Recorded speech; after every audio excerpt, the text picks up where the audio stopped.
fi suma pentru un trai decent în România?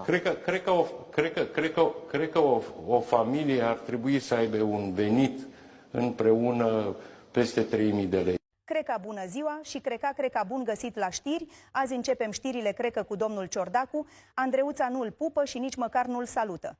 Pentru cei care nu-l știați pe domnul Ciordacu, un mare analfabet economic sentimental. El împreună cu cabinetul lui de analfabeți premiați la Haga au realizat salariul cetățeanului de rând al României. Ca și surpriză îl am invitat prin telefon pe Mr. Ciordacu cu câmic. Cred că bună ziua, doamna Andreuța. Cred că îmi cer scuze, dar sunt la baie mănânc. Să lăsăm astea cu bună ziua, Ciordacule. Era bună dacă luai și tu bacul. Ia zi lui Andreuța cum mama naibilor ați calculat voi maneghiobilor salariul cetățeanului de rând. Eu împreună cu cabinetul meu, cred că am aplicat formula magică a cabinetului. Hai, puiu, zi, o să ne minunăm și noi. O zic, dar să nu râdeți de mine, formula este 1 + 1 = 3000. O puteți elabora? Dar nu e făcută în laborator, doamna Andreuța. Ești și chimist tu. Hai, las-o așa, oricum ai lămurit nimic. Încheiem știrile prin a vă înmâna premiul, statuia prostul anului. Vă mulțumesc și cred că să vă bucurați de ea. Ți-ai dracu cu proștii tăi cu tot.